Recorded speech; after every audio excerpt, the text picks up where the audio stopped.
Parfait. Et ben Un, deux, un, du deux. coup, c'est parti. Bonjour à tous les deux. Bonjour Pierre, bonjour Louis. Bonjour Je suis Antoine. ravi de vous retrouver ici pour ce nouvel épisode du Winemaker Show. Du coup, c'est la deuxième fois seulement que je fais un épisode avec deux personnes avec moi. Jusqu'à le tout premier, c'était avec Pauline Bic et Philippe Chandon-Moët à Saint-Émilion, du coup. C'était très sympa, on s'était régalé, c'était chic, effectivement. Et là, on se retrouve aujourd'hui ici. On est dans Paris, parce que vous êtes de passage à Paris en ce moment. Vous Absolument. présentez votre toute première cuvée, on va en reparler. Votre tout premier millésime. Et bah, du coup, j'ai le plaisir d'être reçu par Pierre, qui est un de mes amis ici. On a du matos exprès autour de nous pour faire un truc partout, cool. Hein. Donc vous pourrez retrouver cette interview sur YouTube également, si vous voulez l'avoir en vidéo. On va commencer tout de suite. Est-ce que vous pouvez vous présenter ? Bien entendu, on peut se présenter. Alors moi, je m'appelle Pierre, Pierre Trappet. Je suis vigneron en Bourgogne et en Alsace. Et voilà, j'ai un tropisme plutôt pour l'Alsace, mais voilà. Peut-être ce que tu as fait avant. Oui, bon, alors ok, mais c'est assez. J'ai fait une école de commerce, j'ai fait une prépa, une école de commerce, et après mon stage à l'étranger à Séoul, je me suis dit une grande ville, les vignes me manquent, la nature me manque, et du coup je suis retourné en Alsace en 2017, début 2017, et donc j'ai commencé à faire du vin comme ça. Bon, bien entendu, on a tous les deux appris à marcher dans les vignes, on aidait les grands-parents dans les vignes pendant les vacances, pendant les week-ends. Et enfin, quand on fait des études, des fois, c'est pour savoir ce qu'on veut pas faire. Et donc voilà, c'est un métier formidable. Voilà. Yes. Bonjour à tous, bonjour Antoine. Merci de nous recevoir. Alors moi, c'est Louis, du coup, du domaine Pierre et Louis Trappet, comme voilà, entre autres. On a plusieurs cordes à notre arc. Alors moi, j'ai fait une trajectoire qui est peut-être un peu plus directe que Pierre. Moi, j'ai toujours été très attiré par le monde du vin, la viticulture et l'agriculture en général, parce qu'on a un métier d'agriculteur aussi avant tout. Moi, j'ai fait des études au lycée viticole de Beaune, donc un BTS Viti-Eno. C'est vraiment l'étape presque obligatoire quand on est fils de vigneron bourguignon. Nous, on doit être la 5e ou la 6e génération à être passé à la Viti. Donc, c'est vrai qu'on fait partie des murs et de l'âme, justement, du lycée et du BTS. Suite à ça, je suis parti 3 mois en Nouvelle-Zélande, où en fait, on est un peu dans un petit microcosme de biodynamistes avec nos parents, etc. On a toujours baigné là-dedans, puisqu'on a commencé, enfin, mes parents ont commencé en 95, la biodynamie. Donc, on a toujours fait des stages chez les copains, etc. Donc, à chaque fois, c'était hyper enrichissant, hyper rassurant, etc. Et c'est vrai que quand je suis parti en Nouvelle-Zélande, je me suis dit, tiens, je vais voir complètement autre chose. Je vais partir dans une très grosse structure. Donc là, je suis arrivé dans un domaine où, il y a plus de 600 hectares. Donc c'est vrai qu'on était assez loin de tout ce qu'on avait l'habitude de voir dans notre cercle familial et d'amis. Donc encore une fois, Pierre l'a dit tout à l'heure, je pense qu'il faut savoir ce qu'on veut faire et il faut savoir ce qu'on n'a pas envie de faire. Donc j'ai pu voir cet aspect-là aussi de la viticulture qui nous était un peu éloigné, mais bon, ça a été très enrichissant, c'était l'autre bout du monde, c'était la découverte, c'était l'aventure. Donc après ces 3 mois en Nouvelle-Zélande, je suis reparti terminer mes études que j'avais peu brillamment commencé juste avant de partir en Nouvelle-Zélande. Donc je suis retourné en Suisse à l'école de Changin, l'école d'ingénieur, et j'ai terminé donc mes 4 ans d'études. Et après, on est tous les deux revenus sur le domaine en Alsace. Voilà. Mais alors, du coup, vous avez grandi ensemble, en tout cas une partie du temps, quasiment jusqu'aux 18 ans, quoi. C'est à peu près là où vous avez dû vous séparer ? Ouais. Ouais, c'est vrai que même un peu plus, on a fait un peu nos études tous les deux sur Dijon. On a 2 ans d'écart. Pierre est l'aîné, moi je suis le second. Et du coup, on s'est... Ça se voit plus. Ouais. les différences d'âge et de taille s'estompent avec les années. Donc ouais, on s'est retrouvés un petit peu. On s'est pas retrouvés parce qu'on était toujours, on a toujours eu, on a toujours été on est frères, donc les liens du sang, etc. Donc on a toujours été l'un avec l'autre et l'un pour l'autre. Et on s'est un petit peu retrouvé après les études en Alsace. Donc ça c'est le domaine qui est du côté de maman. Tiens, je vais peut-être te laisser parler parce que c'est toi qui es le plus calé. Donc oui, un domaine qu'on a repris en 2003 au décès de notre grand-père maternel. Se posait la question quand il est décédé de la destination des vignes. Est-ce qu'on allait les louer ou il fallait tout refaire? Et donc, comme on est vigneron et on peut pas laisser des vignes comme ça, on a décidé, enfin nos parents ont décidé de les reprendre. Donc, on a commencé avec 1,5 hectare sur Beblenheim en majorité. Et bon an, mal an, maintenant, on doit être autour des 15-16 hectares à Rigvier. Plutôt donc centré autour de Rigvier. On a des très beaux grands crus qui sont les Schönenbourg et les Schlossberg en Riesling. Des Sporen, des Sonaglands, récemment depuis 2019 des Mambourg aussi. Et on a une très vieille parcelle de Pinot Noir sur des Freunes, donc qui n'est pas classé grand cru mais qui est dans l'aire d'appellation. Et en Alsace, on s'amuse pas mal. On a testé pas mal de choses justement ensemble avec Louis. On a fait des engrais verts depuis 2017. On a commencé à mettre des échalas en 2018 dans les grands crus, dans les Schönenbourg, et on poursuit à en mettre un peu partout. Après, on a fait des macérations en 2018 sur les Gewürztraminer. On s'essaye à beaucoup de choses en Alsace parce qu'on a le cadre on a toute la latitude, les parents nous laissent carte blanche vraiment, et donc on peut s'exprimer librement. Et donc 2018-2019, tu m'as aidé en Alsace et ensuite tu es revenu en Bourgogne, fort de nos expériences en Alsace, et c'est là où on a décidé justement de tout remettre en palissage haut et en échalas, mais je vais te laisser parler de ça. Oui, peut-être qu'on brûle un peu les étapes. Je pense que t'as peut-être d'autres questions. Donc après nos 2 années communes sur le domaine en Alsace, comme tu l'as dit, qui a été hyper enrichissant, hyper formateur. C'est vrai que on a toujours baigné dans le milieu de la viticulture, on a toujours eu les pieds dans les vignes, mais d'avoir ce projet à deux, travailler à deux, etc. C'est quand même différent de faire les week-ends, les vacances dans les vignes avec les grands-parents, etc. Là, c'est vraiment, on n'était pas livrés à nous-mêmes parce qu'on est quand même suivis par nos parents, mais c'est vrai que on était vraiment tous les deux. Donc ça, c'était génial. Après, moi, je suis revenu donc en 2020 sur Gevrey.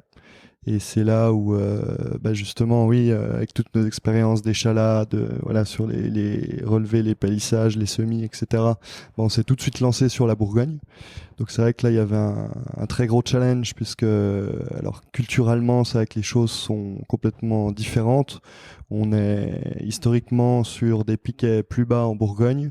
Nous, notre idée, c'était vraiment de remonter le palissage à 1,80 m avec une forte densité de plantation qu'on a en Bourgogne, ce qui nous permettait justement d'aller chercher l'ombre dans les vignes, ce qui était un peu une hérésie dans les années 80-90. Et c'est vrai que Papy, c'est un virage Papy, il est toujours de ce monde, il a bientôt 90 ans cette année, il a toute sa tête, il est en forme, il est incroyable.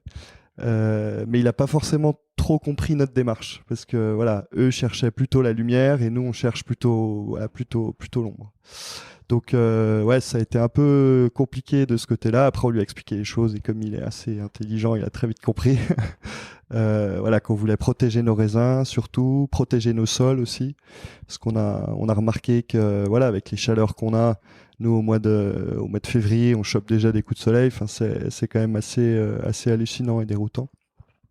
Donc c'était vraiment la protection contre ce soleil qui est de plus en plus brûlant. éviter de trop labourer nos sols par justement ce que Pierre a dit, les engrais verts, etc. Éviter en fait d'oxyder toute cette matière qui serait captive de l'eau. On parle beaucoup de l'humus nous en ce moment parce que c'est vrai que c'était 1 kilo d'humus retenait à peu près 3 litres d'eau. Donc on comprend bien que si on détruit cet humus en labourant par excès les sols, on va justement perdre toute cette capacité de rétention de l'eau dans le sol. Et ça va être un élément qui sera primordial, je pense, dans les quelques années à venir. Et donc voilà, ça sera sans doute, c'est un élément, c'est pas forcément une solution, mais c'est un début ça permet d'appréhender déjà un petit peu mieux les années de sécheresse qu'on a de plus en plus. Ouais. Voilà. Donc début à Gevrey en 2020, année plutôt facile parce que année où on n'a pas eu d'excès d'eau, on a eu de très fortes chaleurs, mais bon, c'était supportable pour la vigne. Et puis après, arrivé 2021, où là, c'était déjà les nerfs ont été mis un peu plus à rude épreuve. On a eu une année avec beaucoup de pluviométrie. C'était assez compliqué. On s'est bien battu, on a bien réussi.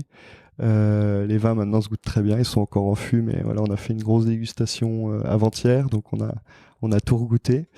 Et puis voilà, depuis, on est là pour parler aussi de notre projet en Côte-de-Beaune, Pierre et Louis, le domaine Pierre et Louis Trappet. Donc ça, c'est un petit projet qu'on a eu depuis 2019. Donc au moment où vous vous retrouvez en Alsace, Exactement. C'était à peu près à cette période-là. En fait, c'est assez simple l'histoire du domaine. C'est un domaine qui est historique sur Ossat-Durès. C'était la famille Prunier. Donc Auguste Prunier, c'est le grand-père de ma compagne. Et du coup, voilà, ça fait aussi. Je fais une petite parenthèse. Ça fait 1 an et 3 semaines qu'on a un petit Auguste aussi. Donc, on l'embrasse. Sinon, regarde, peut-être qu'il regardera plus tard. Bientôt, ouais, ils sont assez attirés par les écrans déjà. Ouais. Donc voilà, ça m'a aussi un peu sédentarisé plus sur la Bourgogne, c'est vrai, parce que voilà, ça crée aussi des attaches, des liens, etc. Donc pour le projet, on a repris en fait les vignes de la famille de ma compagne, de Eric et Bernadette. On les embrasse aussi s'ils nous regardent. Je suis pas sûr que sur TikTok ils soient trop branchés, mais bon, qui sait, on leur montrera. Et du coup, voilà, Eric est parti en retraite et il nous a très gentiment, il nous a fait confiance, il nous a proposé les vignes. Ce à quoi on a tout de suite répondu banco, parce que voilà, voilà, on est vigneron, on aime les challenges, on aime apprendre des nouveaux terroirs, des nouveaux lieux. La Côte-de-Beaune, c'est vrai qu'on connaissait pas vraiment plus que ça par des copains, etc. Donc là, on a eu, moi j'ai eu une période un peu d'immersion pendant 2 ans en parallèle avec l'Alsace, où j'allais prêter main forte à mon beau-père pour vraiment m'imprégner des lieux, pour vraiment ressentir les choses, les énergies. Ça, c'est quelque chose qui est assez important. Et c'est vrai que quand on arrive dans un nouveau village, on est un peu déboussolé, et puis il faut on rentre un peu dans un nouveau nouveau monde, ouais. Donc c'est important vraiment d'arriver avec beaucoup d'humilité, d'expérience, d'histoire, de voir un petit peu comment tout ce microcosme est déjà organisé. Et c'est important de pas arriver, de pas non plus tout chambouler du jour au lendemain. Donc il y a le poids des histoires, il y a le poids des générations avant, etc. Donc je pense qu'on a réussi à faire prendre en compte un peu tout ça. On est accepté par les gens du village, donc c'est déjà une grande victoire. Et puis après, voilà, le reste se déroule tranquillement, pas de souci. Ouais. Donc du coup, ça c'est le projet de travailler ensemble sur un nouveau domaine ou de créer quelque chose tous les deux. C'est quelque chose dont vous discutiez quand vous étiez en Alsace ou même avant? Alors oui, c'est vrai que l'Alsace, ça a déjà été le premier un peu pré-projet, même s'il était déjà existant, mais de nous deux. Oui, bien sûr. Mais voilà, où on a déjà travaillé tous les deux ensemble. Ça, c'est arrivé un petit peu, pas précipitamment, mais voilà, exactement, c'est l'occasion qui est arrivée, qui s'est un peu voilà, apportée à nous. Après, nous, ça nous a pas fait peur de travailler ensemble parce que voilà, on a des tempéraments qui se complètent bien. Pierre est peut-être un peu plus cartésien que moi. Moi, je suis un peu plus, voilà, je fais des essais, j'essaye, et puis si ça marche, ça marche, et si ça marche pas, voilà. Pierre, toi, t'as l'esprit qui est peut-être un peu plus carré que moi. Ouais. C'est un peu. Et du coup, voilà, ça nous a pas fait peur du tout parce voilà, on avait déjà fonctionné ensemble et on sait que voilà, ça marchera toujours parce on a cet esprit justement de famille où voilà, on est. Des liens fraternels. Voilà, des liens de sang. Comment ça se passait justement plus petit? Comment est-ce qu'on apprend le vin? Comment est-ce qu'on appréhende le vin quand on est petit et qu'on baigne dedans? Est-ce que c'est un peu une omniprésence et en fait on s'en rend pas compte et au final le week-end, pendant les vacances, etc. En fait, on va voir papy mamie et par défaut on est dans les vignes et du coup voilà, ça se passe comme ça. Ou alors est-ce qu'il y a une approche peut-être plus rationnelle ou plus carrée en mode presque des demi-cours en mode là on va te montrer comment ça fonctionne ou on va te montrer spécifiquement à quoi ça correspond. Commence avec une goutte de vin sur le dos. Ouais, dans le biberon. Non, bah après, on est dedans en fait. C'est la famille, on est vigneron depuis X générations. On peut pas faire sans. Les parents qui sont à 100% dedans, qui pensent comme ça tous les midis, tous les soirs, on discute de ça à table. On est vraiment immergé dans le milieu, même si pas forcément on se destinait à faire ça non plus. Enfin, Louis peut-être un peu plus, moi un peu moins. Mais et par la force des choses, on travaille dans les vignes parce qu'il y a du boulot et puis qu'il faut le faire. On a tous les deux appris à marcher dans les vignes. La grand-mère en Alsace, on était par exemple, on était dans un ski club dans les Vosges. Et après les entraînements le samedi, le samedi après-midi, on allait tirer du bois dans les vignes, quoi. Donc, en combinaison de ski. Donc, on fait avec, on vit avec. Et au bout d'un moment, quand les choix se présentent devant nous, ils sont logiques. Tu peux pas faire autre chose. Enfin, tu l'as ancré en toi. Tu l'as dans les mains, tu l'as dans la tête, et tu peux pas faire autre chose, quoi. Toi, t'étais en école de commerce. Oui. Est-ce que tu te destinais à faire du commerce de vin, ou enfin en tout cas à travailler dans le vin, ou est-ce que au départ t'avais une idée qui était complètement différente et en fait tu t'es rendu compte petit à petit que c'était pas exactement ce que tu voulais?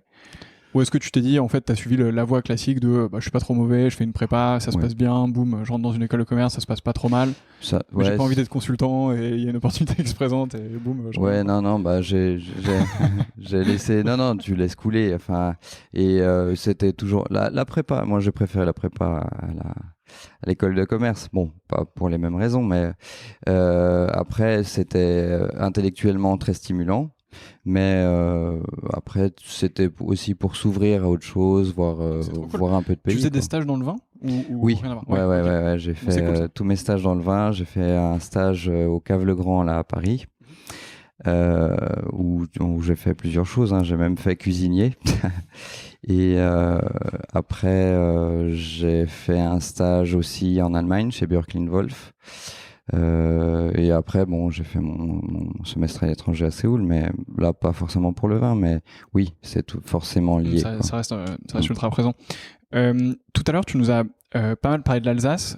Moi, c'est une région dans laquelle je suis jamais allé, l'Alsace, à mon grand désarroi, parce que j'aime beaucoup ce qui se fait là-bas et surtout, j'ai appris que c'était une région qui avait été ultra pionnière de la biodynamie, de ces nouvelles approches de la viticulture, etc. Et c'est aussi une région qui a l'air passionnante parce que très peu large, mais très longue, très haute. Longue, oui. Donc, j'ai hâte d'y aller. J'espère que j'aurai l'occasion d'y aller. Quand tu veux. Écoute, avec grand plaisir. Ouais. Est-ce que tu peux peut-être nous en dire un tout petit peu plus sur les terroirs, les types d'appellations? Tu nous as parlé aussi tout à l'heure de grands crus, etc. Donc, Pour les personnes qui nous écoutent et qui sont comme moi, qui connaissent pas spécialement grand-chose à l'Alsace, est-ce que tu peux nous expliquer un peu, Oui. Théoriquement en tout cas, ce que c'est? Théoriquement, oui. Il nous faudra un verre déjà sur la table. On goûtera plus tard. Ouais. L'Alsace, c'est une magnifique région qui a une diversité folle. On a tous les sols français en Alsace. C'est pourquoi on a aussi autant de cépages que de types de sols. C'est une histoire aussi très riche, historique. Moi, j'adore l'histoire, donc je m'éclate là-bas aussi. On a été ballotté par l'histoire entre l'Allemagne, la France. Et tu as un caractère très fort, tu as des paysages qui sont fabuleux, majestueux, vraiment. Et quand tu es dans ces villages médiévaux, mais spécialement Rijkwier, qui est vraiment très préservé de toutes les deux guerres mondiales, tu peux que t'émerveiller d'être dans ces vignes-là et de te poser des questions. Qu'est-ce que les anciens faisaient? Pourquoi ils ont appelé ce lieu-dit comme ça? Et donc l'Alsace, vraiment ce qui caractérise l'Alsace, c'est vraiment cet esprit de diversité.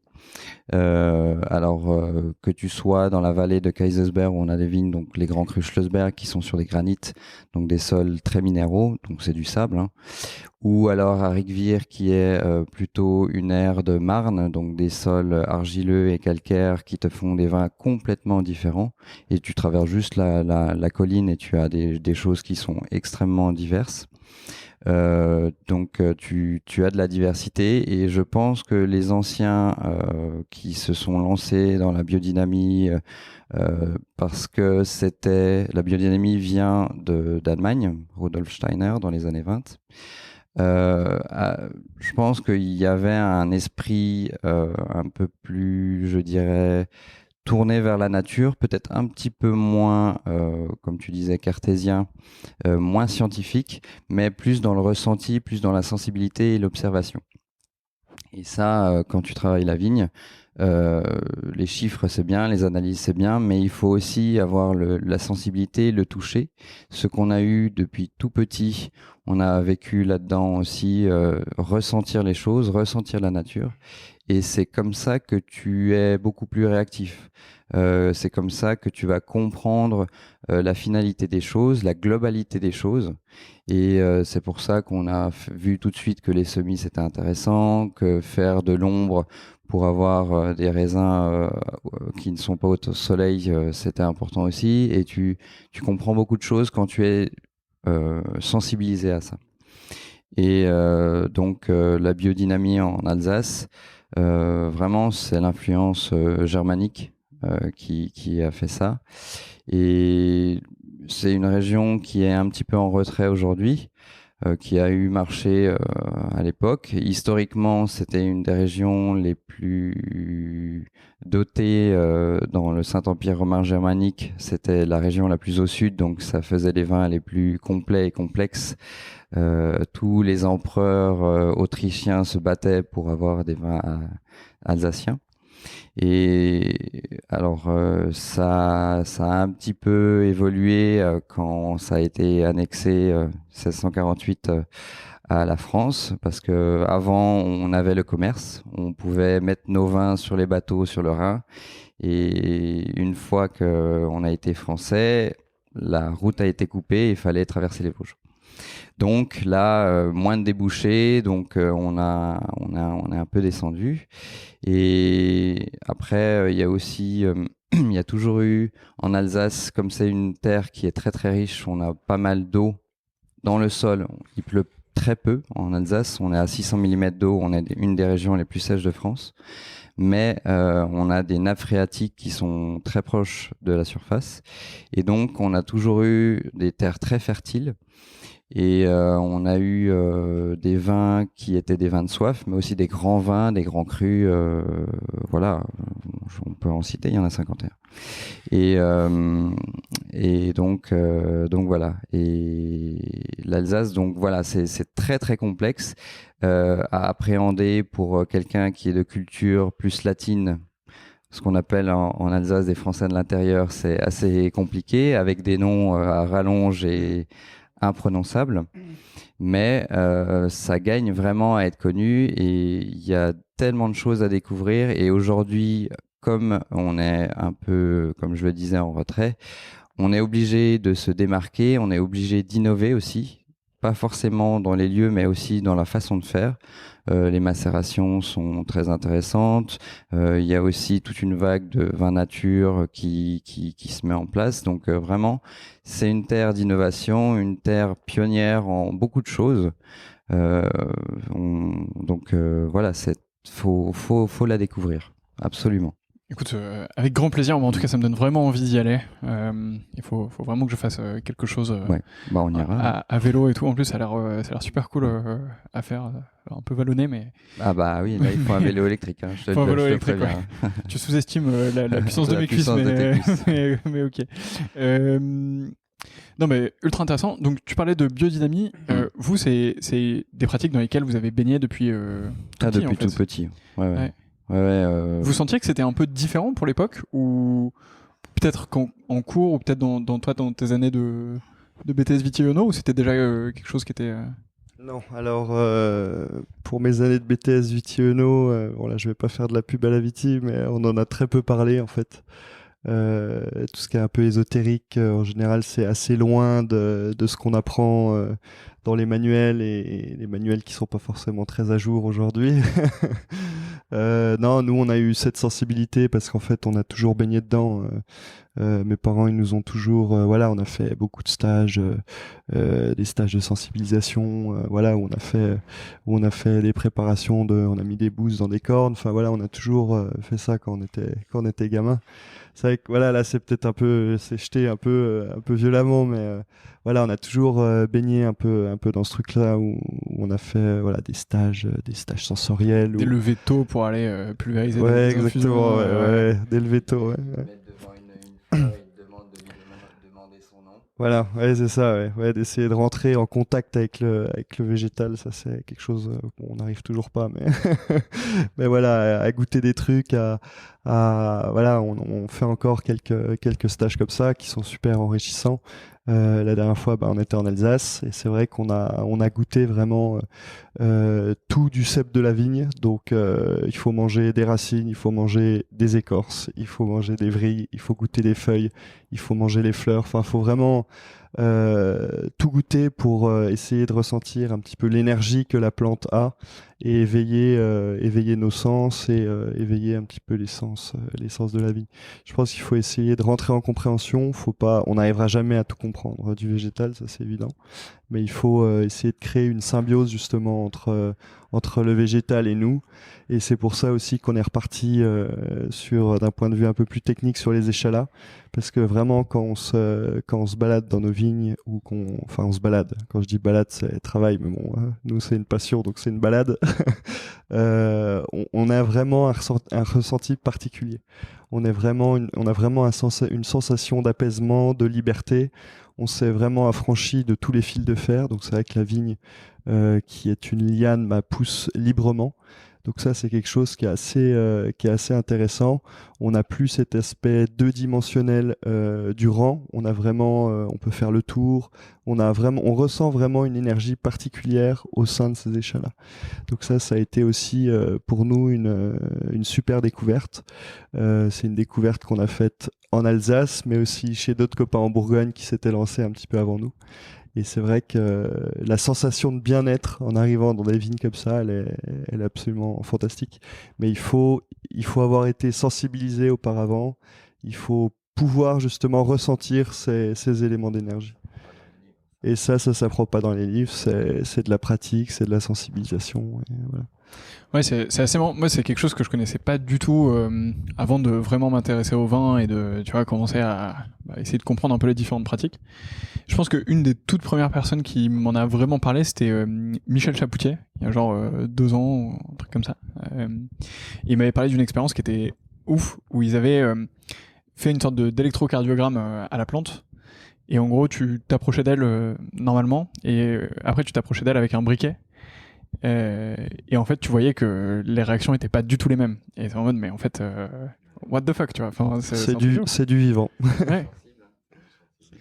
C'est un truc de fou. Mais après, enfin, je pense que j'y suis beaucoup moins confronté que vous et du coup beaucoup moins sensibilisé et beaucoup moins présent souvent. Par contre, je pense qu'il y a 2 éléments que je retiens, c'est que quand t'es en biodynamie, en général, tu fais des choses avec beaucoup plus d'intention et t'apportes beaucoup plus de ton temps, de ton énergie à la vigne. Et en fait, je sais pas si effectivement, tu vois, une bouse dans une corne, ça fait un truc ou pas. Sûrement, mais en fait, je sais pas si c'est le cas ou pas, mais le fait d'y passer du temps, le fait d'y donner de l'énergie et tout ça, et d'utiliser beaucoup moins de produits chimiques, en fait, forcément, t'arrives à quelque chose de meilleur, en fait, puisque tu passes plus de temps. Et tu mets de l'intention en plus dans ce que tu fais, donc la bouteille à la fin, elle représente vraiment quelque chose, du travail et tout ça, donc ouais, c'est cool. Et je pense que il faudrait qu'on fasse l'essai, un de ces 4, on le fera avec un beau setup comme ça, mais je pense que tu goûtes des vins en biodynamie et pas en biodynamie. Je pense que tu splits le classement assez rapidement. En tout cas, t'as des styles qui sont différents, je pense. C'est vrai que c'est évident. Nous, on connaît une personne qui s'appelle Bruno Kenyu, qui est absolument fantastique. Lui, il fait justement, peut-être que tu connais un petit peu, il est sur Paris aussi. Lui, il fait justement ces dégustations géosensorielles. On les fera ensemble alors. Ouais. Ah bah, lui, il est très fort et c'est quelqu'un, voilà, qu'on a plaisir à recevoir à la maison parce que c'est quelqu'un, voilà, qui nous éclaire aussi beaucoup, qui est vraiment dans l'apprentissage, voilà, qui nous ouvre les yeux sur énormément de choses. Et c'est vrai que faut aller le voir. C'est quelqu'un qui est fabuleux. Il avait écrit un livre, non, assez récemment. Oui, il avait. Alors, Frédéric Zeimet me l'avait filé. Ça m'échappe. Je les embrasse tous, toutes les personnes que je cite. On mettra le lien en description, t'inquiète pas. Mais ouais, bah écoute, promis, j'irai le voir. Et c'est vrai que les dégustations géosensorielles, je pense que j'en suis clairement pas là dans ma maturité de dégustation de bouche et tout. Alors évidemment, il y a des textures qui sont différentes, mais de là à le faire les yeux bandés et tu vois dans le noir et tout. Ça, je trouve ça incroyable. Ouais, ça se travaille. Ça doit être une expérience. C'est un muscle, cool. donc ouais. faut le travailler, mais ça fonctionne. Enfin, on a tous des prédispositions différentes, mais ça se travaille et ça marche. Écoute, dans quelques années, j'espère, on se reverra, on fera une dégustation géosensorielle complète. Écoute, avec plaisir. Donc, vous vous retrouvez ensemble en Alsace. Quelques années plus tard, il y a 1 an et demi, donc de ce que tu me disais, à peu près 2 ans. Vous avez cette opportunité de créer quelque chose ensemble, pas depuis zéro, parce qu'il y avait des vignes qui étaient là, des choses qui étaient là, mais en tout cas de fonder quelque chose tous les deux. Le choix s'est fait de manière à peu près immédiate et clairement unanime et logique. Donc, vous décidez d'y aller. C'est quoi le premier jour ? Le premier jour, waouh. Voilà, alors moi c'est des lieux que je connaissais un petit peu plus que toi, Pierre, parce que voilà, comme je te l'ai dit, Justine, ma compagne, ça fait maintenant bientôt 10 ans qu'on est ensemble, donc les lieux je les connaissais, y a pas de souci. C'est vrai que le jour 1, c'était vraiment voilà le tour des vignes ensemble, nous deux. Avec personne autour, où on se disait les choses. Qu'est-ce que vous vous dites justement à ce moment-là ? Et on s'est dit youpi, cool, génial. Non, franchement, c'est des lieux qui sont assez impressionnants parce qu'on est, je pense, t'es déjà venu du côté de Meursault, Auxey, tous ces coins-là. C'est vraiment, je trouve que c'est vraiment hors du temps. On est vraiment dans un lieu où le paysage est fantastique. On a justement ces petites combes, ces petites vallées qu'on retrouve aussi un peu en Alsace. Ces retraits de côte qu'on a avec Saint-Romain, tous ces lieux un peu inédits. Et c'est vraiment une sensation de liberté, tu vois. T'as des éléments paysagers, on a encore énormément de forêts, on a encore énormément de prés. Enfin voilà, c'est vraiment ce dont on tend à revenir sur Gevrey, sur l'Alsace. L'Alsace est peut-être un peu plus en avance. Mais voilà, on fonctionne avec d'autres projets, des projets de nouveau avec de l'agroécologie. Enfin voilà, on essaye vraiment de réintégrer tout un univers naturel avec des haies, avec des prés. Là, on a replanté des pommiers. On va faire un peu de cidre sans doute. Mais voilà, on essaie vraiment de retrouver tout ce microcosme qu'on avait retrouvé déjà un peu sur Auxey, parce que je pense que le temps s'est un peu figé là-bas. Et c'est vrai que c'est assez chouette de voir encore des agriculteurs, des fermiers dans le village, ce qui s'est perdu un petit peu dans tous les villages viticoles, parce que la vigne a supplanté un peu toute cette agriculture, ce qui est dommage, parce qu'il faut que ça fonctionne ensemble. Alors qu'à Auxey, je pense que les choses sont restées un petit peu plus traditionnelles dans le village.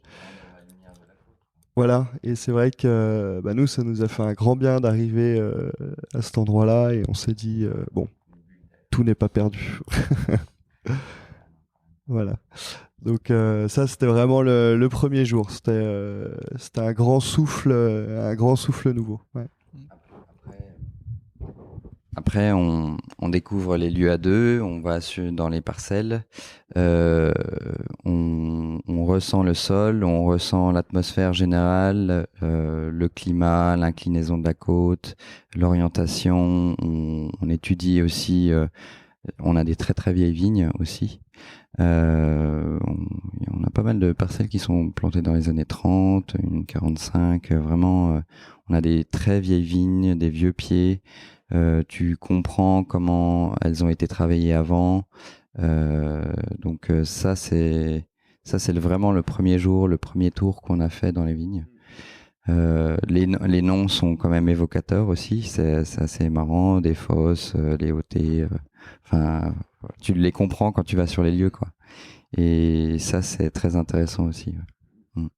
Il y avait des jus aussi à goûter, ou des vieilles bouteilles, ou des choses comme ça, ou pas du tout? C'était vendu plutôt en négoce, entre guillemets. Pendant les repas familiaux, il y en avait, ouais. Ouais, non, mais il faisait goûter, hein, mais après, Louis a plus l'habitude. Alors pour en revenir un peu sur l'histoire de mes beaux-parents, et puis des grands-parents de mes beaux-parents, parce qu'en fait le domaine est historique sur Auxey-Duresses. Et en fait, mon beau-père a repris les vignes de son grand-père, parce que son père ne voulait pas être vigneron. C'était un métier qui était dur, qui était éreintant, qui était fatigant, et puis c'était pas ce qui l'animait. Donc son papa est parti sur Besançon faire toute autre chose. Il a travaillé avec son papa jusqu'à à peu près ses 40 ans. Il est revenu sur les bancs de l'école à ses 40 ans. Il est revenu à la Viti, en fait. Il a fait son BPREA sur 2 ans, et il a repris les vignes de son grand-père, dont il avait toujours en fait suivi la progression. Il venait toujours pendant les vendanges. Enfin, voilà, il avait ce lien à la terre qui le rappelait, qui l'attirait toujours, en fait. Ça travaille toujours, ouais, c'est fou. Et en fait, lui, c'est vraiment ses souvenirs d'enfant dans les vignes, etc., qui l'a fait revenir à ce milieu de la viticulture. Donc lui, il est revenu un peu sur le tard, vers ses 40 ans. Il a bossé pendant à peu près 23 ans. Il a fait du vin, il a vendu une partie au négoce. Donc on a des bouteilles. Il a fait des super canons. Et c'est vrai que c'est assez rigolo on a comparé justement avec lui. On a fait moi, j'appelle ça la dégustation d'agrément. Le premier millésime justement qu'on a fait avec Pierre. On l'a dégusté en parallèle avec les vins qu'il avait produits lui aussi. Et c'est vrai que c'était assez étonnant justement de mettre en comparaison, en fait, sur 2 années différentes, avec 2 ans d'intervalle, le temps de vinification, un même lieu, travailler, vinifier différemment, sur un laps de temps qui est finalement assez court. Et alors, c'est vrai qu'on aurait pu le faire à l'aveugle. On retrouve extrêmement bien, extrêmement précisément les lieux, ce qui est normal. Mais on a un vibrato, on a une énergie qui est un petit peu différente. On a une patte forcément du vinificateur qui est un petit peu différente. Mais on retrouve à 99% les lieux. Et ça, c'est assez fort. Donc ça voudrait dire que c'est pas qu'importe ce qu'on fait dans les vignes, mais c'est l'énergie qu'on y met, etc. Mais lui, voilà, était très énergique. Il mettait aussi beaucoup d'énergie dans ses vignes et dans son vin. Mais justement, le terroir supplante un petit peu tout ça, et on arrive à retrouver, avec quelques notes différentes, bien évidemment, voilà, c'est vraiment des énergies, ouais, exactement, c'est du polish, c'est les petites notes de finale voilà, qui supplantent, mais le terroir est toujours bien ancré. On a, comme Pierre le disait, une génétique qui est absolument fabuleuse en Côte de Beaune. Nos plus vieilles vignes de Chardonnay ont été plantées en 1924 dans les fosses. On a une super parcelle d'aligoté qu'on travaille de 3 façons, qui a été plantée dans les années 34. Ça fait partie aussi des très vieux cèpes qu'on a. Alors, ce qui est assez rigolo, c'est que l'aligoté, c'est vraiment un cépage qui est assez rustique et qui s'exprime beaucoup au niveau de son cep. Donc, on a vraiment des pieds d'aligoté. C'est des troncs, quoi. C'est hallucinant. C'est des trucs qui font 40 cm de circonférence. C'est absolument magnifique. On voit, quand on va tailler dans ces vignes, on voit, on imagine, la vie du cep, ce que les anciens ont fait, etc. Donc c'est assez émouvant. Faut être un peu ouvert à tout ça et pas faire les choses de façon mécanique. Mais nous, on aime bien essayer de comprendre un peu ce qui s'est passé sur le cep. Et voilà, donc ces aligotés en 3 façons. On a un pressurage direct, qui est une méthode assez classique. Nous, on va toujours on va toujours chercher les maturités dans les vins. Surtout dans les aligotés. Donc c'est vrai que en général, quand on va vendanger là-bas, il n'y a plus personne autour, on est à peu près tranquille dans les vignes. Ouais. Ils ont déjà tous fini depuis au moins 2-3 semaines. Donc là, on a vendangé nos aligotés il y a 3 semaines. Donc on y allait, on y va toujours très tardivement. Donc pressurage direct, première façon. Deuxième façon, on fait une macération sur environ 3 semaines. Donc là, on a fait un décuvage lundi dernier. Donc c'était notre dernier décuvage. Et la troisième façon, c'est du passerillage. Donc ça, c'est une méthode qui est inédite en Bourgogne, parce que moi je connais. Il y en a eu fait, mais moi je ne les connais pas. Donc du coup, ce que ça veut dire pour les personnes qui nous écoutent, donc il y a une première partie qui est, on va dire, relativement classique. On presse le jus, on presse les raisins, on met en fermentation. Deuxième partie, macération. Donc là, on laisse les raisins cueillis entre guillemets, mais ensemble pendant un petit peu de temps macérer justement. Troisième partie, passerillage. Ça veut dire, vous me dites si je dis une connerie entre temps, mais jusque là ça va. Ça veut dire on laisse le raisin sur la vigne, on attend encore plus tard, et il y a une pourriture noble qui arrive dessus. C'est un peu l'équivalent du botrytis vers Sauternes, enfin c'est quasiment pareil. Et donc vous le récoltez plus tard avec des sucrosités qui sont forcément plus importantes. Alors la technique est presque celle-ci. Je suis pas mal, hein. Franchement, pour les personnes qui nous regardent, je suis pas mal. C'est une façon de passeriller les choses. Il y a d'autres façons de. Ouais, il y a d'autres façons. Nous, on travaille un peu différemment. En fait, on va les couper, on va les chercher, on va les récolter. Après, on les sélectionne. Donc ça, c'est un gros boulot. On est 4 personnes pendant une journée dans des petites caissettes ajourées. L'idée, c'est vraiment... Sélectionner B par B Alors, on fait pas B par B, on fait raisin par raisin. Ah, d'accord. Mais c'est déjà assez long. Oui, c'est déjà très long, ouais. Et il faut garder la rafle, c'est l'élément structurant pour les passerillages, pour les raisins passeriers. Donc après, on les transfère dans une autre caissette. Il faut vraiment que le raisin soit très lâche. Il faut vraiment que l'air circule entre les grumes pour éviter justement la mauvaise pourriture, entre guillemets, qui est plutôt de la moisissure que de la pourriture. Et après, donc, ces caissettes sont entreposées en extérieur, à l'air libre. Et en fait, le raisin va se concentrer par évaporation de l'eau. Donc, on va concentrer nos sucres et surtout, ce qui est très important, c'est nos acidités. Et la ligotée en a quand même pas mal. Et donc du coup, en général, c'est entre Noël et le jour de l'an. Si tout se passe bien au moment du jour de l'an, après, ça sera peut-être même après le jour de l'an. Peut-être pas à partir du 2 janvier, mais voilà, ça dépend des vendanges. Et on refait justement le pressurage au mois de janvier. Voilà. Et donc après, là, vous avez 3 jus différents et vous les assemblez plus tard ? Ah non. Pas du tout, non. Ok. Non, justement, on maintient l'expérience jusqu'au bout et ça te donne vraiment des jus complètement différents, enfin des styles qui sont complètement différents. Oui, mais on en avait deux hier, oui, je suis con. Oui. Il y avait la ligotée et Classique la macération. Et la D'accord. macération, Ok. voilà. Et donc ton pressurage direct. Alors, faut savoir qu'au domaine aussi, on fait sur tous nos blancs, on fait aussi un léger foulage, que ce soit en Alsace ou en Bourgogne. Donc on va venir juste éclater la baie juste au-dessus du pressoir, ce qui permet de nous sortir environ 60% du jus de goutte sans pressurage. Donc sans pression, tu as déjà du jus clair qui coule. Et ça, c'est assez intéressant pour justement avoir un léger skin contact sans pour autant triturer et avoir trop de contact avec la peau.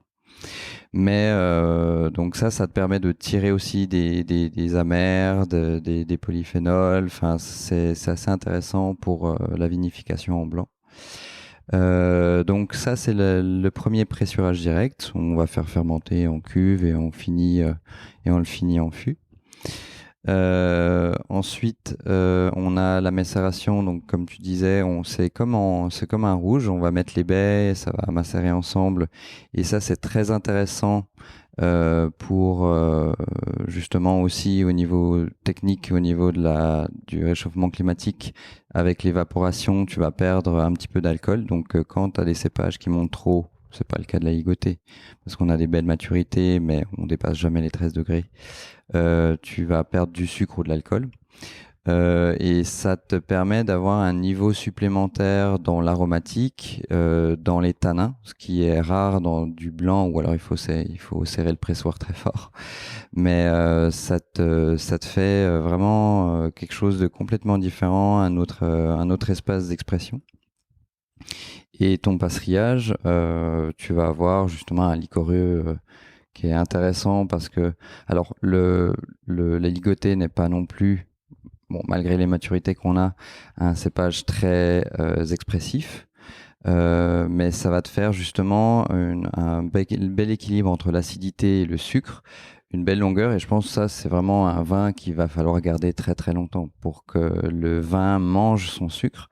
Ça, tu le vois dans tous les grands vins liquoreux, tu n'as plus cette sensation de sucrosité, mais tu as une harmonie, une rondeur, une douceur qui englobe complètement avec une trame, une colonne vertébrale d'acidité. Et ça, dans le pastrillage, tu fais x10, quoi. Enfin, parce que tu l'as concentré. Le sucre, c'est un formidable conservateur. Ah bah oui, hein, au lieu de mettre dans le formol, tu mets dans le sucre, ça marche aussi. Et donc voilà, donc ça fait 3 expressions d'aligoté de la même parcelle, complètement différentes, très intéressant pour nous, et on s'amuse à faire ça vraiment. Et il y a que dans ces entre guillemets, petites appellations de côte de Beaune, en retrait de la côte, que tu peux te permettre ça. Aujourd'hui, en Bourgogne, enfin, faire du funky comme ça, c'est compliqué. Il y a quand même un cadre, une tradition. Alors, on s'amuse tout autant à Gevrey, dans le cadre, mais là, tu peux faire complètement quelque chose de différent. Et c'est ça aussi l'intérêt d'avoir ce domaine-là, c'est de sortir des sentiers battus et de s'amuser là-dessus. Ouais. Donc voilà, c'est... Ouais. C'est clair. Ultra intéressant. Donc ça, c'est les 3 aligotés. Et si j'ai bien retenu, du coup, hier, on était à une dégustation. Vous nous aviez gentiment invités dans le 5e. Donc, il y a ces 3 aligotés. Meursault, oui. Saint-Romain, oui. Et un Auxey d'Urès. Un Auxey, oui. En blanc. Et en rouge, si je ne sais pas ce qu'on a, il y a un Auxey d'Urès, un Pommard. Et le 3e, c'est quoi? Un Auxey premier cru. Cru. Oui, ouais, ok. Écusseau et Grand Champ. Qu'on assemble. Des petites parcelles, donc techniquement c'est compliqué de faire des petits volumes, et donc on les met ensemble dans un Auxey premier cru. Ah oui, d'accord. Ouais, je suis. Voilà. Ok, comment ça se passe le lancement d'un premier millésime? Je suppose qu'il y a plein de choses auxquelles vous avez dû penser. Peut-être que maintenant que c'est construit, ça va vous décharger un peu de boulot, mais je suppose que ça va de l'étiquette à la distrib. La distrib n'est pas encore faite, tu vois. L'étiquette, hier soir, quand on est monté à Paris, la peinture était encore fraîche, tu vois. La veille, le jour même, on a cherché les étiquettes chez l'imprimeur. Donc c'est toujours, voilà, bon, il faut se lancer, t'as raison. Après, on va faire en réflexion et au fil de l'eau aussi, mais c'est un nouveau projet, faut le lancer, faut le mettre au grand jour, et c'est toujours sympa voilà, de discuter avec les gens, d'expliquer la démarche. Après, quand les gens sont habitués, ils connaissent la chose, mais c'est toujours plaisant d'expliquer ce que tu as pensé, mûri pendant 2 ans avant de le sortir. Voilà, pour montrer ce que tu as dans la tête et ce que tu as dans la bouteille. Donc ça, c'est toujours intéressant. Après, c'est vrai que ça a été quand même un petit peu d'appréhension. Ça, c'est pas faux. C'est pas faux. On a quand même un peu de pression parce que voilà, il fallait pas qu'on rate la naissance du domaine. Après, je pense qu'hier, on a fait une super déguste. Merci d'être venu. Merci à tout le monde. Merci de m'avoir invité. Avec plaisir. Merci à tout le monde d'avoir joué le jeu et d'être venu pour découvrir nos vins. Et ça, c'est quelque chose qui est absolument fabuleux. Et nous, on a cette flamme aussi de vigneron parce qu'en face, on a des gens qui comprennent, qui s'intéressent, qui ont envie de découvrir.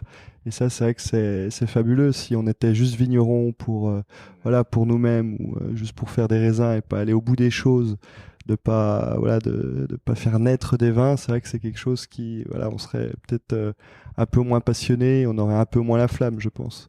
Ce qui est sympa, c'est qu'on va jusqu'au bout des choses et qu'en face on a des amateurs et des gens qui ont envie de connaître, qui ont envie d'approfondir, qui ont envie de nous suivre. Donc ça c'est génial. Après, la commercialisation, on n'y est pas encore. On vient juste de terminer les vinifs, les décuvages. Ouais, voilà, donc on verra plus tard ça. Mais c'est vrai que c'est une expérience qui est assez incroyable dans le monde du vin de pouvoir aller de la plante jusqu'au produit complètement fini en bouteille avec ton nom dessus aussi. Ouais, avec une intention. Je pense qu'il y a assez peu d'industries où tu pars vraiment de zéro et t'arrives avec ton produit final que tu peux faire en plus déguster aux gens, leur faire passer un bon moment et tout. Donc c'est ultra cool. Je pense que c'est une question qu'on a dû vous poser un peu, mais je vais quand même vous la poser. C'est que vous ont dit vos parents quand vous leur avez annoncé que vous vouliez reprendre ces vignes? Oh ben alors, ils ont pas été trop étonnés parce qu'ils ont vu que qu'on avait envie de développer, qu'on avait envie d'avoir un petit truc aussi pour nous deux. C'est vrai qu'on est arrivé et sur l'Alsace et sur la Bourgogne, les choses étaient déjà un petit peu préétablies entre guillemets. Même si en arrivant sur l'Alsace et la Bourgogne, on a quand même fait bouger un peu de lignes. Puis encore, on est loin d'être à notre fin de carrière. Donc c'est que le début, ouais, clairement. Voilà, c'est que le début. Mais c'est vrai nos parents sont très ouverts et nous permettent énormément de choses. Ils sont en fait toujours en soutien et toujours en fait à nous booster, à nous donner l'énergie, la positivité. Donc c'est vrai que on a besoin d'eux. La sagesse, ouais, effectivement. Mais voilà, ils nous ont toujours soutenus dans tous nos projets. Donc c'est vrai que ça, c'est quelque chose aussi qui est assez fabuleux et qui est pas forcément très courant dans le milieu de la viticulture. On a la chance d'avoir des parents très ouverts d'esprit et qui nous ont toujours poussés dans le bon sens. Et c'est pas forcément le mot. Mais il faut des fois qu'on se casse un peu les dents pour pouvoir rebondir, ouais. Non, oui, je suis d'accord. Ils nous ont poussés, ils nous ont dit, allez, go, comment vous allez faire? Et c'est appréciable d'avoir des soutiens comme ça, sans jamais forcer les choses. Ils ont justement cette sensibilité. Certainement, ils faisaient pareil avec leur vigne. Ils nous ont poussés, ils nous ont accompagnés, sans forcément le montrer, mais juste par touche, par petits conseils, par réflexion, et on accouche ensemble, toute la famille ensemble, d'une réflexion, d'une logique, d'un sens. On veut aller dans ce sens-là et ça se fait naturellement au final. Et ça, c'est vachement, c'est vachement appréciable, quoi. Est-ce qu'il y a un moment dans l'accouchement de ce premier millésime, justement, où vous vous êtes dit qu'est-ce qu'on est en train de faire là? On a fait une connerie, les gars. Tout le temps, on se remet tout le temps en question. C'est ça le problème. Il y a toujours des remises en question. Tu dis et quand tu goûtes un vin, quand il fermente ou quand il est en élevage, tu dis merde, là il y a un truc qui me chagrine. Tu le regoutes 2 semaines après, ça s'est corrigé. Enfin, c'est quelque chose de vivant. Donc tu es en constante réflexion, en constante recherche, et au final, vaut mieux laisser faire les choses, parce que les choses, si tu les fais dès le départ bien, toujours tout finit bien. Donc heureusement. Non, il faut être fataliste aussi. Hein, c'est notre métier. Quand t'as le climat qui se dérègle, quand tu as de la grêle, faut être fataliste. Mais dans les deux sens, tu peux être fataliste et optimiste en même temps. La vigne fait son boulot, le raisin fait son boulot, tout le monde fait son boulot, et au final le résultat est là. Enfin, t'as pas à forcer les choses. Ouais. Donc ça c'est top. C'est top. On a de la chance. On a de la chance. Ouais. Bon, c'est clair. Bravo pour cette aventure. Du coup, j'ai hâte qu'on se revoie dans 20 ans, dans 30 ans. Ah non, mais avant quand même. Non, mais alors bien sûr, on se reverra avant, ça avec grand plaisir, mais tu vois, qu'on puisse voir cette évolution, Oui. peut-être pas dans ces mêmes chaises et sur cette même on est pas mal. mezzanine, on est pas mal, mais je pense que ça aura changé. Mais ouais, non, c'était super cool de faire votre connaissance. Je vous souhaite évidemment le meilleur dans ce lancement. J'ai hâte de voir ce que ça va donner aussi. J'ai hâte de retrouver vos bouteilles dans les restos dans lesquels je vais, dans les différents bars à vin dans lesquels je vais. Bah alors hier, dans la déguste, on a déjà bouffé 10% de la récolte, donc je sais pas, t'en auras beaucoup. On a été un peu... On a bien bu, hein. On a été un peu ambitieux. C'est clair. Il me reste 3 questions qui sont assez traditionnelles dans ce podcast. La première, c'est: est-ce que vous avez une dégustation coup de cœur récente? J'ai le micro. Allez. Alors c'est un copain. C'est Arthur Ostertag, et il fait des sylvaner qui sont époustouflants. Un sylvaner, c'est un cépage qui a été complètement oublié, qui disparaît complètement de l'Alsace. Il n'entre pas dans la catégorie des, entre guillemets, cépages nobles, ce qui est une aberration pour moi complète. Donc ça te fait un vin qui est très volubile, très joyeux. T'as presque un côté umami que j'adore, que je retrouve. Tu peux retrouver ça dans des sakés ou des choses comme ça. Et je pense qu'il attend des belles maturités comme nos aligotés. Ça ressemble un petit peu aux aligotés, justement, le sylvaner. Ça a un côté assez vert si tu le prends trop tôt, et assez facile. Enfin, c'est un vin qui est facilement appréhendable. Et donc, alors je sais plus le millésime, mais vous pouvez courir dessus. Enfin, c'est top. Ouais, c'est vachement bon. Excellent. Mais écoute, on va essayer d'en Tropisme trouver, alsacien. Exactement. Moi, du coup, là, j'étais un peu en train de réfléchir à ce que j'avais découvert un peu récemment. Et c'est vrai que j'ai eu un petit coup de cœur quand même pour un domaine qui s'est monté assez récemment sur la Bourgogne, qui doit avoir une histoire un peu particulière aussi. C'est le domaine MIA, M-I-A.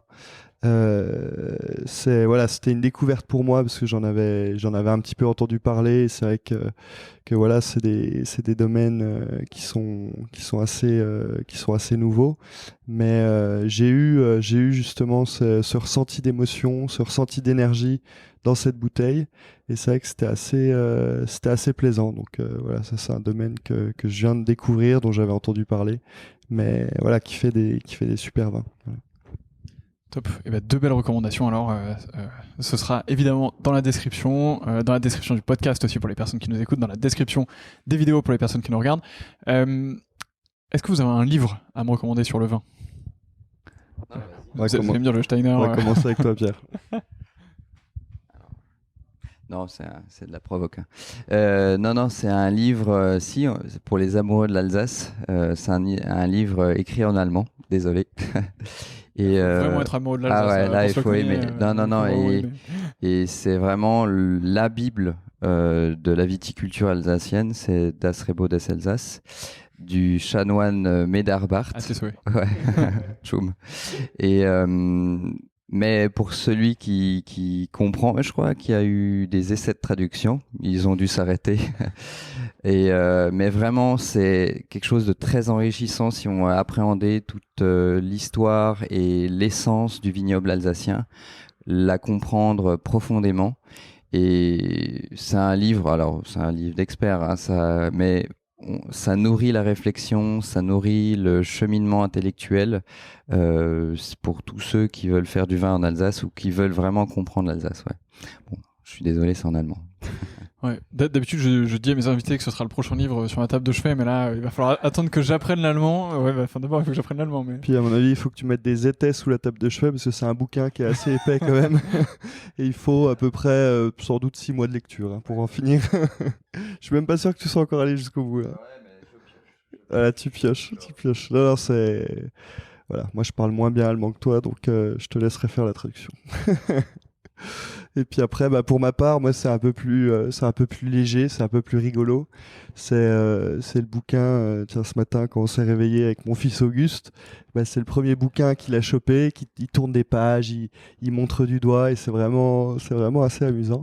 Et c'est l'incroyable histoire du vin. C'est une petite BD qui se lit plus facilement que Des Reben, des Rebo. Excusez-moi pour l'accent. Donc voilà, j'ai oublié le nom de l'auteur, mais voilà, c'est quelque chose qui est assez sympa à lire et qui est assez où on comprend extrêmement bien, voilà, extrêmement pédagogique. Donc j'ai hâte qu'Auguste commence à savoir lire pour pouvoir lui raconter l'histoire. Ouais, je l'ai pas encore lu. On me l'a recommandé 2-3 fois, mais je l'ai pas encore lu. Il faut vraiment que je me l'achète et que je le mette justement sur ma table de chevet. Dernière question. Qui sont les prochaines personnes que je devrais interviewer? Alors, normalement, je pose la question de qui est la prochaine personne, mais... non, alors, non seulement vous êtes deux, mais en plus, une de mes auditrices m'a fait un excellent feedback qui était, tu devrais demander un homme et une femme, comme ça, tu facilites le fait d'avoir la parité dans ton podcast. C'est quelque chose auquel on y est presque, franchement, on a quasiment 50-50. Mais donc du coup, maintenant j'applique ce conseil que je trouve super cool. Donc si vous avez une homme et une femme à me recommander, un homme pardon et une femme, je fais un changement. Mais... Et on va commencer par les femmes. Le plus simple. Alors moi j'ai en tête encore une Alsacienne, hein, Catherine Riss. C'est une vigneronne alsacienne qui n'était au départ pas du tout dans le métier. Ses parents étaient restaurateurs à côté du Rhin. Et elle est venue en stage en Bourgogne quand on était assez jeune. Je m'en souviens très bien. C'est une fille pétillante, pleine d'énergie, qui se bat vraiment. Et on a travaillé ensemble. On était jeunes, hein, on était tout petits nous. Mais quand on allait dans les vignes et en Bourgogne et en Alsace, elle était là, elle était bienveillante. Et aujourd'hui, elle fait des vins qui sont tout à fait intéressants. Elle a un tout petit domaine, ouais. 2006, tu vois.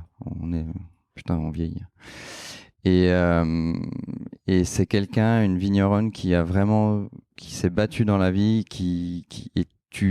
dans ses vins, tout transparaît, toute l'énergie transparaît, et c'est, je pense, quelqu'un qui a une réflexion très intéressante aussi au niveau des vinifications, du travail de la vigne, et t'aurais du grain à moudre avec elle, clairement. Ouais. Compte sur moi, alors je la contacterai. Pour les personnes qui nous écoutent, évidemment, restez à l'écoute de ce podcast, parce que vous aurez peut-être l'occasion d'avoir cet échange avec Catherine. J'ai hâte. Et alors moi, du coup, je pense, on pense aux copains toujours dans ces coups de temps-là, donc je pense que tu devrais inviter Adrien Pillot. C'est un super copain qui est sur Chassagne. La famille Pillot, c'est une très grande famille, très large sur Chassagne. C'est quelqu'un qui est assez intéressant, très passionnant. c'est aussi le parrain d'Auguste, donc voilà, on n'est pas neutre, mais voilà, c'est quelqu'un c'est un jeune qui est vraiment à fond dans ce qu'il fait. Je pense il a vraiment une belle énergie comme nous, et c'est quelqu'un, voilà, qu'il faut absolument que tu rencontres, podcast ou hors podcast, mais voilà, c'est quelqu'un qui compte beaucoup pour moi et voilà, qui a des belles valeurs familiales, de travail, d'énergie, et voilà, c'est quelqu'un super.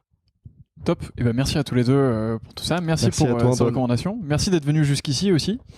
Ça allait, hein. Il a pédalé tout seul. C'est pas faux. Bravo pour tout ce que vous faites encore une fois. Je vous souhaite le meilleur dans la suite de cette aventure. J'espère que ça vous a plu. Pour les personnes qui nous regardent, il y avait un live aussi en même temps. Je sais pas s'il y a du monde ou pas, mais j'irai voir après. C'est un test. Et auquel cas, c'est pas grave. Pour les personnes qui nous regardent, n'oubliez pas de vous abonner. Pour les personnes qui nous écoutent, faites pareil. Partagez ce podcast autour de vous s'il vous a plu. Partagez ces vidéos autour de vous si elles vous ont plu, si vous avez appris des choses. Encore merci à tous les deux et à bientôt. Merci de nous avoir écoutés aussi. Merci beaucoup, puis merci Antoine.